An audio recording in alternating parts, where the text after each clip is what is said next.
kids, my name is Madison. It is day who knows of quarantine, and I thought, what better way to spend my time than to start a YouTube channel. So here is the first day of being productive. We love it. So for some people, quarantine is wrapping up. I know my city is starting to open up tomorrow, May 1st, and like kind of trickling into early May. I know a lot of things are also not opening up until June, or who knows. So some people wrapping up with quarantine, their sanity will soonly be restored. Others, it's going to get a little bit crazier if you are planning on quarantining until June. I've already seen some crazy things on TikTok, YouTube, Instagram, etc. on what people are doing, and I thought it'd be a fun idea to do what not to do in quarantine beauty edition. As a licensed esthetician, I feel like I'm pretty qualified to touch on this subject. I also am lash certified, so there are a couple things that I want to touch on that subject. No need for a long intro, let's just jump right into it. So the first thing, if you follow any esthetician, it feels like it's flooding my Instagram page. Everybody's saying the same thing, probably just because I'm so engulfed in that community that I feel like everyone's saying it. But if you haven't seen it, I'm here to tell you, sis, please do not touch your eyebrows. This is the time to just let them go. If you have unruly eyebrows, just take a deep breath, put some glasses on if you can. If you don't have crippling eye vision like myself, maybe you could find some cute eyewear online. Just like maybe you could hide that little unibrow. Also, you could just work that like boyfriend brow trend, like the big bushy natural eyebrows. Whatever you do, don't touch your eyebrows. Don't tweeze them. Don't try to go to Walmart and get some Sally Hansen eyebrow, I don't know, strips that are pre-made. Don't do it. Just don't do it. There are just too many horror stories of people just whacking off their eyebrows over here, way over here, shaking a whole chunk off. If you're thinking about doing it, this is your sign to not. Just wait.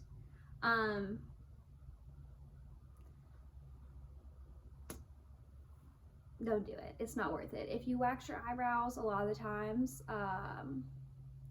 there's no telling, there's no promise of some of those hairs coming back.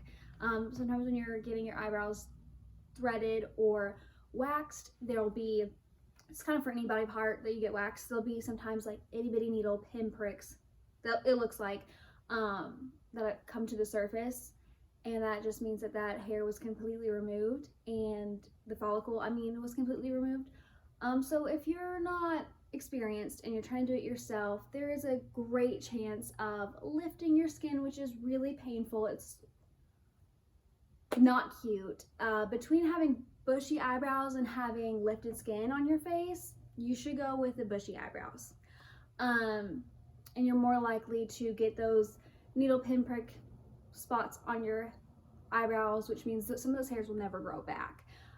Sometimes on certain body parts, that's great. If you're getting a Brazilian done, your underarms, you want that hair to grow fewer and lesser each time you're getting a service done. But with your eyebrows, baby girl, don't do it. They're so important to your face. Going along with waxing, I say do not touch your Brazilian if you are already in a waxing routine of like, if you've been getting your Brazilian, underarms, legs, etc. Waxed for a cycle of times, like if you've gone regularly for some time, don't choose now to break that cycle. I know there's a couple places here where I live that are starting to open up their salons, starting to wax and do all these things again. It's not worth it to start shaving again if you're already in the routine of waxing, because once you shave, you're cutting that hair at the skin's level. You're gonna have to wait 2, 3, 4 weeks of grow out again to even go get waxed. So my best suggestion is just to keep it trimmed. If you are able to, just trim it down. That way they're all pretty much the same length, and you're not gonna have to go through another whole grow out cycle. You know, if you're used to getting waxed, you kind of know that, like, first time ever you get waxed, it's sometimes difficult to get all the hairs. They're at all different lengths, all different hair growth cycles. But as you keep going regularly, every 4 weeks, your esthetician is able to get all of the hair. So if you shave, you're starting back at square one, pretty much.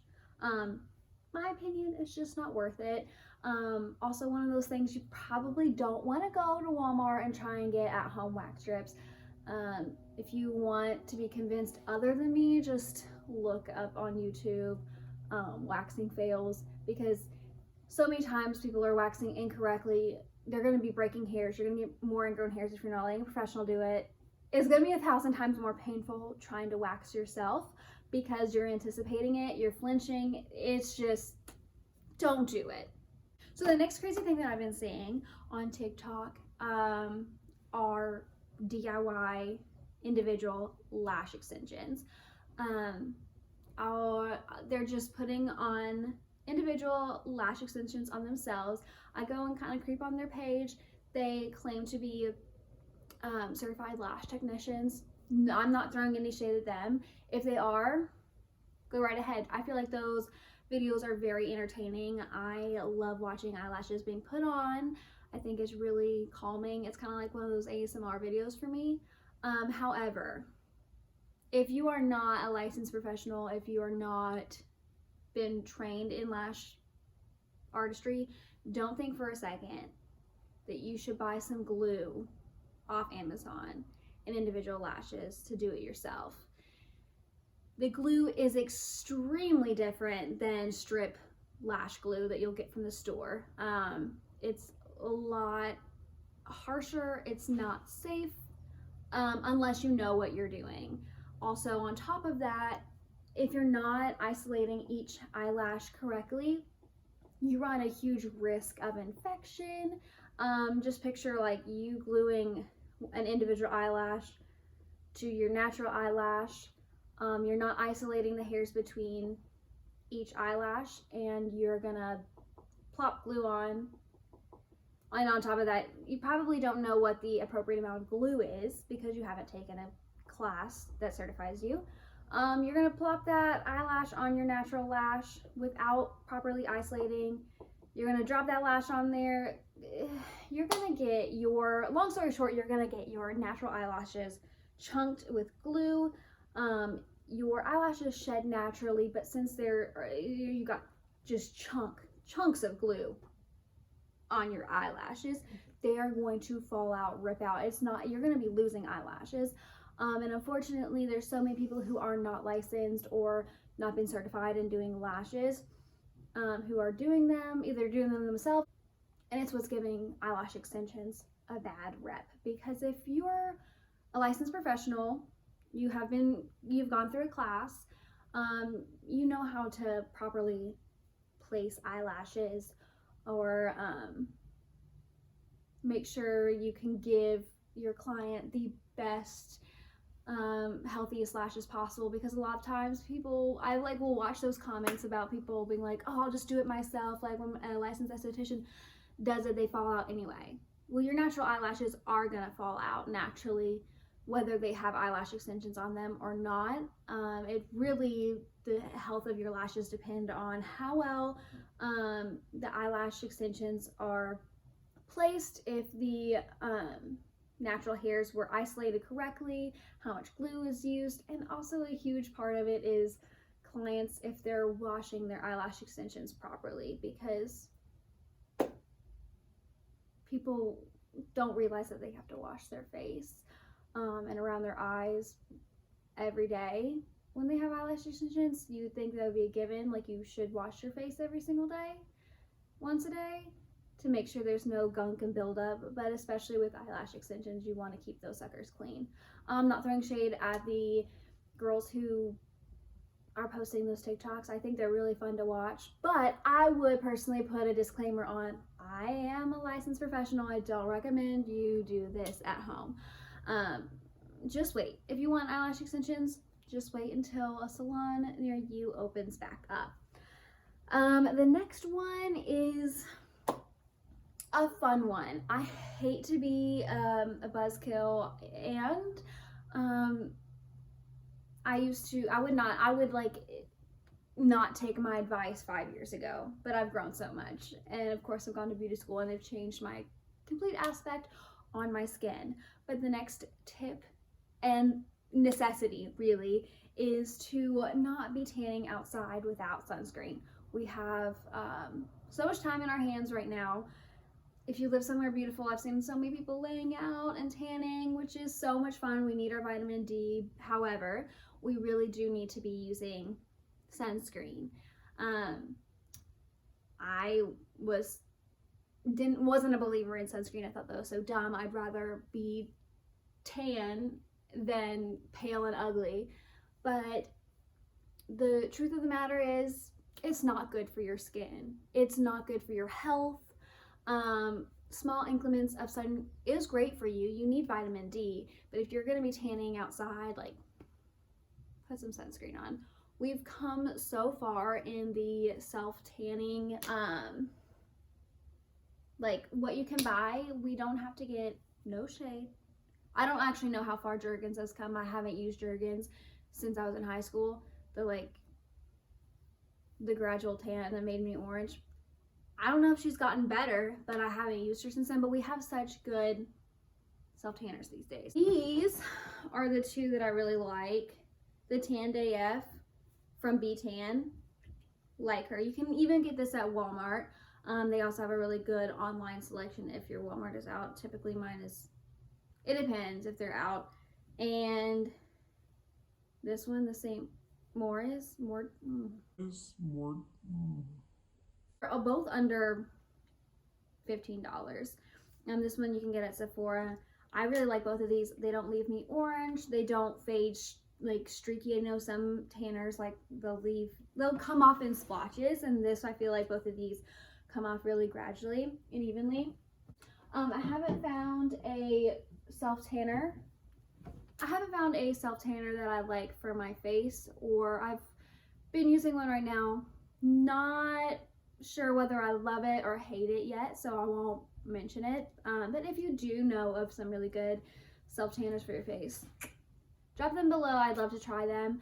The next thing that kind of goes along with the whole tanning situation, kind of going with, a lot of people are trying to do skincare, self-care. We love that. But just be aware of the products that you're using on your skin. A lot of people are using the Ordinary 30% AHA, BHA, I wrote it down, 2%. It's the mask that is like dark red. You've probably seen it if you are on TikTok and you're a girl and you're into skincare. But it is, I love it. It's a beautiful, wonderful peel. The only thing about it is that if you're gonna use it, it is a chemical peel. It's gonna leave your skin like a fresh baby. It's gonna be brand spanking new. It's also gonna leave it very vulnerable to the sun. And if you're not using sunscreen, it's going to give you worse skin damage and skin problems than you had before even using it. So kind of going along with the you must wear sunscreen. You don't want it to get worse. It's the whole point of using that mask, is to make your skin and hyperpigmentation and all your problems go away. But if you're not using sunscreen, next tip, or what not to do in quarantine.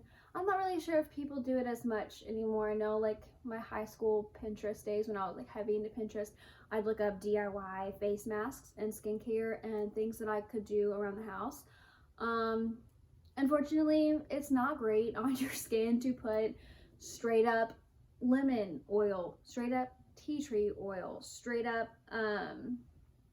apple cider vinegar on your face. Your skin's pH is naturally from a 4.4 to a 5.5. If you're gonna put something extremely basic on there or extremely acidic on there, a lot of people don't know how to bring your skin back to its natural normal pH. When you're gonna put something extremely acidic on there, you're gonna end up compromising your skin more because you're not bringing it back to its healthy pH level. So it's fun to do at-home stuff, and I'm not trying to be like, oh, you need to buy all these products. But at the end of the day, if you get a really good skincare regimen, or you like a brand, like a good skincare line is gonna have really good chemists behind it, and they know how the pH of a product should be to best benefit your skin. So it's really not safe to just be doing crazy stuff on your face, even if it's things that you can find in your own home. If they're common household ingredients, doesn't make it safe to put on your skin. I feel like I've just been a buzzkill this entire video of telling you things you can't do. But you know, sometimes when you really want to cut your bangs and you need that friend to be like, no, you don't need to do that, you're just emotionally unstable, I'm that friend. Like, I don't want you to have half of your eyebrow ripped off or your skin peeling off because you've done some DIY face mask or something crazy. It's because I care, and some of these things make my skin crawl when I see people do them, and I just want to help y'all out. But thank you guys so much for watching. Leave comments down below for other things that you guys would be interested in watching. I'm really excited about this YouTube channel. I have a lot of ideas coming up, so stay tuned.